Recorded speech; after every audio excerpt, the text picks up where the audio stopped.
show these guys who we know as villains later on. Like, how'd they start off? Like, was there a chance to actually save these guys? You know, and yeah, I just think you really wrote a really fantastic story. So I'm happy to draw it.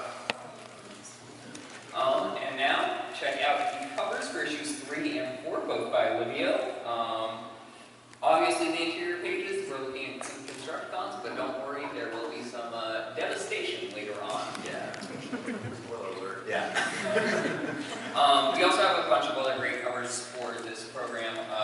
On issue number 1, we have covers by Casey Collar and Nick Roach. He's on the left, Casey's on the right, both with colors by Josh Bertram. And some other upcoming covers include a Andrew Griffith and an Alex Milne, but Griffith, I believe, was colored by Priscilla Tramontano and the Milne by Josh Perez. Those will be on issues 2 and 3, I think. So yeah, that is Transformers Galaxies as we know it for issues 1 through 4. But there's a whole lot more on the horizon. We have the first 12 issues of Galaxy all planned out. So starting issues 5 and 6, we're going to do a Cliff Jumper focused story by Kate Webb and Colin Edenfield, who unfortunately won't be with us today. Issues 7 through 9, we're doing an RC Greenlight Spotlight by Sam Maggs.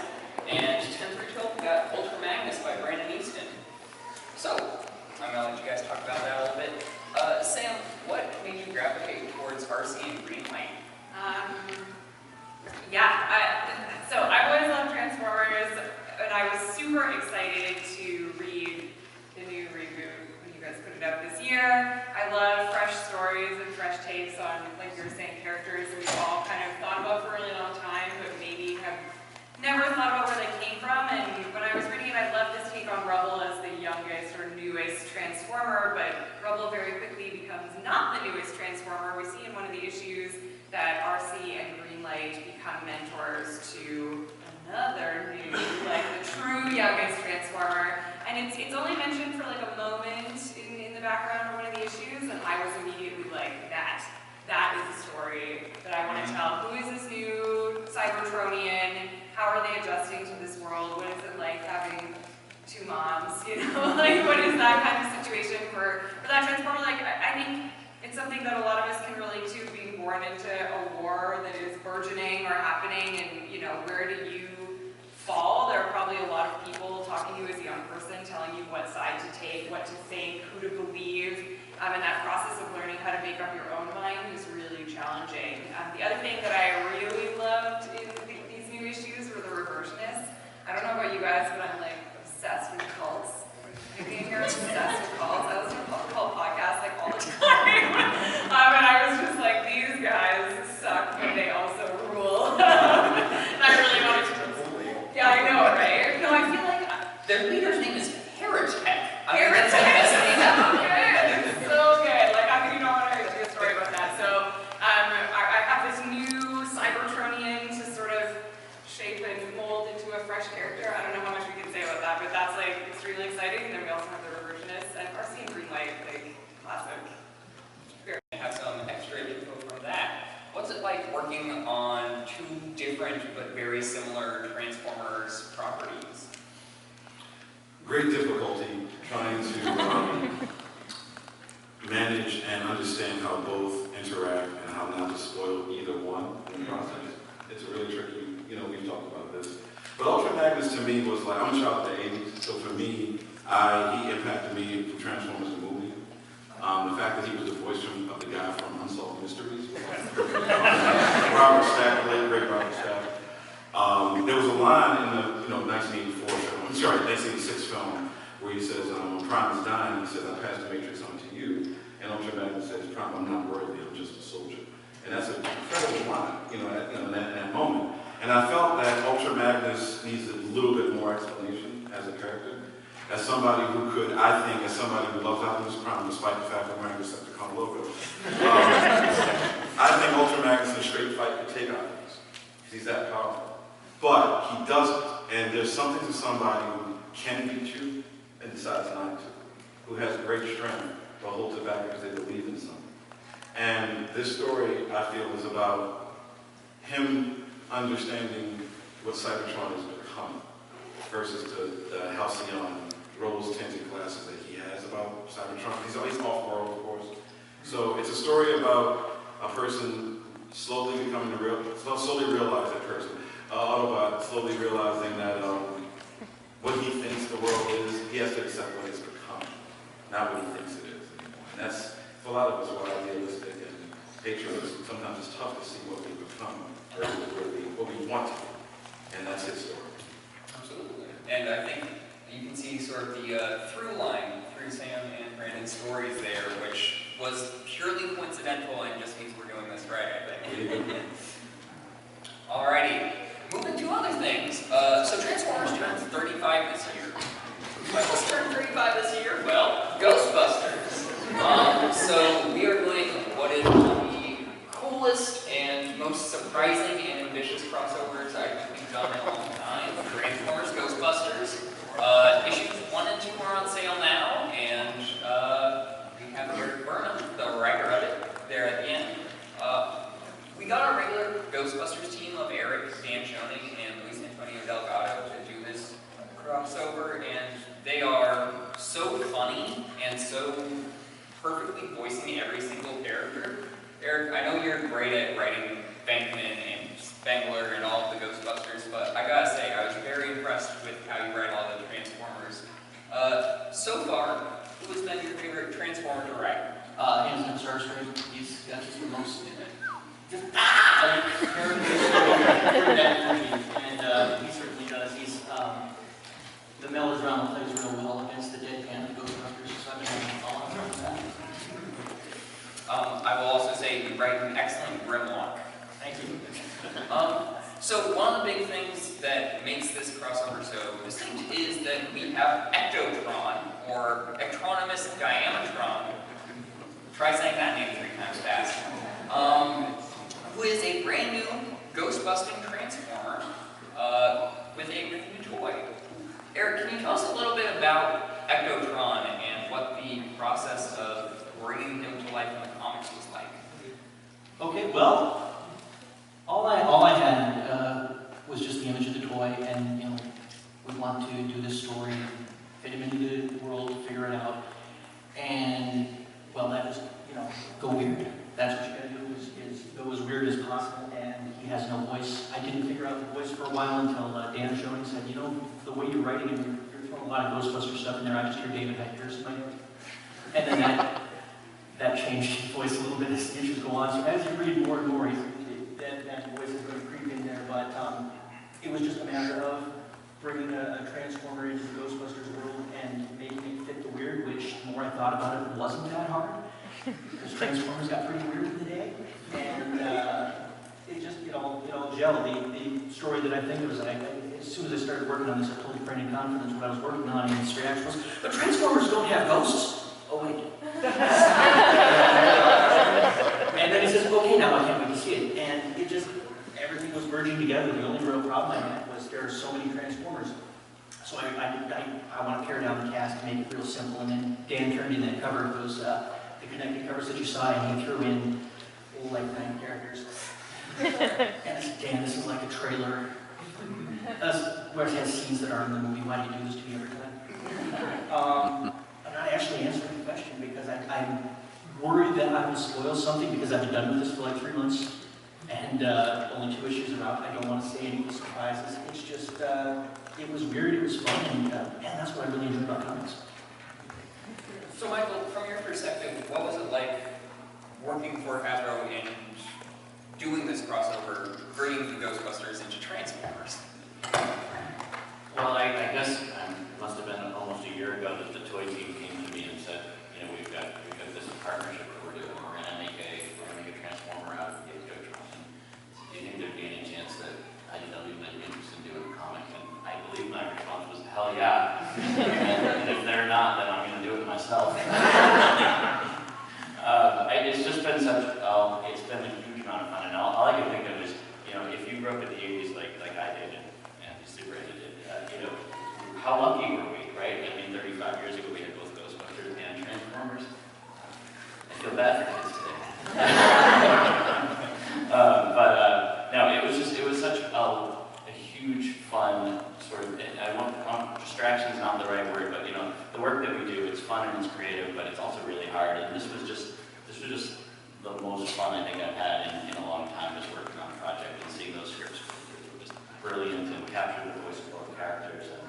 And your initial thought usually is, I don't know if these two brands work together, and then you just think, absolutely, they're going to, and it's going to be perfect. And it is. Well done. So speaking of toys and also Transformers Ghostbusters, Comic-Con's a great place if you're interested. There is a Comic-Con exclusive Optimus Prime Ghostbuster downstairs in the Hasbro booth, and we have an exclusive cover of Transformers Ghostbusters #1 that Eric will be signing later this weekend. And since we now have all seen the big masterpiece Ghostbusters Prime, let's show off a couple other covers for later in the series. On our left is a Nick Roach and Josh Bertram dancing cover, and on our right is Evan Stanley, who may know from our work on Sonic the Hedgehog. Alrighty, Transformers 84. Like I said, it's 35th anniversary, and to honor all aspects of Transformers in that, we wanted to go back and tell a special prequel story to the first run of Transformers comics. So, way back when, in '84, Marvel Comics launched Transformers #1, and then a little while later, the Marvel UK story started and had their own original content. So we got Simon Furman, Guido Guidi, and John Paul Bove to tell a tale that weaves both the first Marvel and the first Marvel UK story together. And here are a couple of interiors from Guido and JP. I think they really nailed the classic look of the comic while still bringing it into the modern age. It is super duper exciting seeing the pages come in for this because, this is something that brings up a lot of nostalgia, but still makes you feel like you're reading a story written in 2019. We also have Star Trek versus Transformers. Speaking of fun crossovers, at the show we have a exclusive cover by Derek Shaw. This was a lot of fun. Again, talking about the various iterations of Transformers, because we got to team up the classic G1 sort of cartoon cast with a few additions with the Star Trek, the animated series cast. So if you ever want to see Kirk and Optimus hang out, or Spock try to out-logic the Decepticons, now you can, and it's a lot of fun. And they keep on coming. We also have Transformers vs. G.I. Joe at the show, downstairs in the IDW booth, 2729. We have a limited edition signed hardcover signed by the great Tom Scioli, who has done so much great stuff. He really gets that sort of Jack Kirby vibe of comics and brings it into the modern era in a very fun, eccentric way. Speaking of fun, he also recently did a Gobots comic. I'm going to be straight with you. This is one of the best comics I've read in the past year. It is surprising and adventurous, and the last couple of pages will blow your mind. That is also on sale now. And let's talk about some other Hasbro properties. ROM. So, ROM's back with a new 3-issue miniseries called ROM Dire Race. Chris Ryle, who you may know as the current president and publisher and CEO of IDW, is writing this series with art by Luke Bizzari and backups by Guy Gorian and classic ROM artist Sal Buscema. I guess it's just sort of an anniversary year, since part of the inspiration for this series is it's the 50th anniversary of the Apollo 11 moon landing. So what happens when Dire Race show up on the moon for the moon landing? It's going to be a whole lot of fun and very spooky, scary, and minor spoilers, ROM's not really there when the moon landing happened, so good luck to the astronauts. Also, we have a new G.I. Joe series launching later this year by Paul Aller and Chris Edenhuis. I have worked with and loved both of those guys. Paul is one of the smartest writers in comics today, even though he's not here on the panel and can't hear me say that. And Chris is just a fantastic artist. We are taking G.I. Joe in a very different direction. Michael, do you want to talk a little bit about where this new version of G.I. Joe came from? Yeah, sure. So before I start, I just do want to say, because I know that if there's G.I. Joe fans out there, there's certainly fans of Larry Hama, Real American Hero. And I'm going to say for the record right now, that as long as Larry Hama wants to write Real American Hero, he can write Real American Hero. He's on the next cover slide. Fear not. However, I also think that, as several of us have said over the course of this panel, that we have a responsibility to these brands to continue to evolve and to tell new stories and to make them exciting and interesting and relevant to new audiences as well as existing audiences. And looking at G.I. Joe over the years, we've told some amazing stories, whether it is Larry Hama's incredible run on Real American Hero or the Cobra miniseries that we had back in 2008, 2009. We've just really told some fantastic stories. And what I wanted to do was try something quite different here. And I was actually inspired by some events in World War II where Winston Churchill recruited civilians to go behind enemy lines and sabotage the Nazi occupation.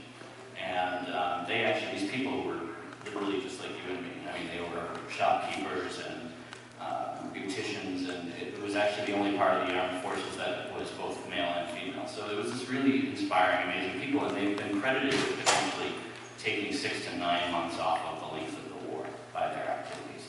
And I thought that was this really inspiring and amazing thing. I thought that in this time of uncertainty where there's so much going on in the world, that it would be great to have a story of heroes that are just like us, that are people that they're not superheroes, they don't have superpowers, but they have a superhuman ability to persevere and to carry on in the face of incredible odds. And that is the story that I wanted to tell with G.I. Joe, and I think we're off to an amazing start, and I hope everybody loves it. I think that is a very admirable pick and a great place to start with G.I. Joe story. Up on the screen, we have a couple of pages from Chris with colors by Brittany here. And yeah, it's very exciting. It's exactly what Michael said. Cobra's in command, and G.I. Joe is fighting back. Speaking of the other part of G.I. Joe, with Larry Hama, we have Snake Hunt starting, which is going to be one of our most ambitious Larry Hama G.I. Joe stories ever. It's going to feature every living G.I. Joe. And if anyone here knows G.I. Joes, there are a lot of them. And who knows how many there will be afterwards. So, Snake Hunt is a really fun story. If you've been reading any of the Real American Hero stuff of late, you'll know about Dawn, who is the new Snake Eyes. She has taken over the previous Snake Eyes memory after his death. But we actually have 2 Snake Eyes running around. Another member of G.I. Joe has taken on the mantle to make Cobra think that Snake Eyes is still around. Now Cobra is aware that there are multiple Snake Eyes, and they're coming hunting for the one they think is the original. So when Cobra sends a full force out to get Snake Eyes, G.I. Joe has to send a proportional response, and it's going to be a whole lot of fun. Finally, I think this is our last piece of G.I. Joe news. Speaking of Snake Eyes, Snake Eyes Dead Game by Rob Liefeld, coming soon. That's my presentation, so I'm going to go back to the Alrighty, are there any questions? We have some time to answer them. Just come on up to the center of the podium.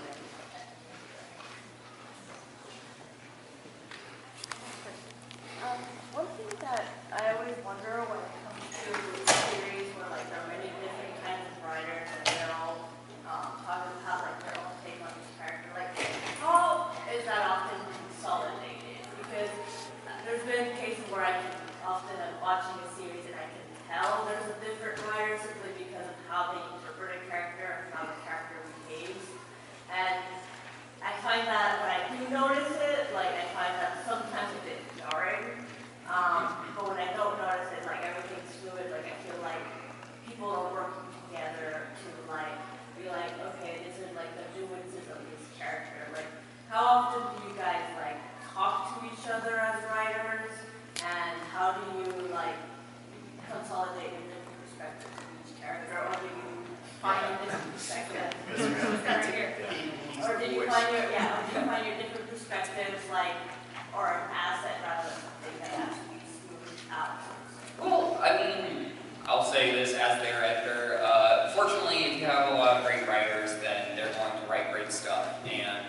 difference in their voices, while also noticing the important differences in their voices, if that makes sense. Because clearly, none of these people write the same, but they all write great Transformers.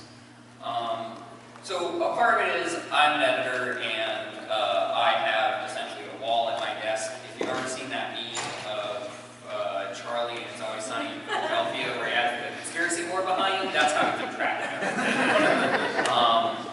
But other than that, it's just making sure that people like me and my co-editor Tom Waltz off in the back are keeping track of what's going on so we can work with all of our writers to make sure there's a uniformity in some ways. The other thing is, fortunately, I don't think anyone here is actually writing anything the same. There's no actual overlap within the characters or the situations, so that makes it a little bit easier, and it will surely get more complex as we go.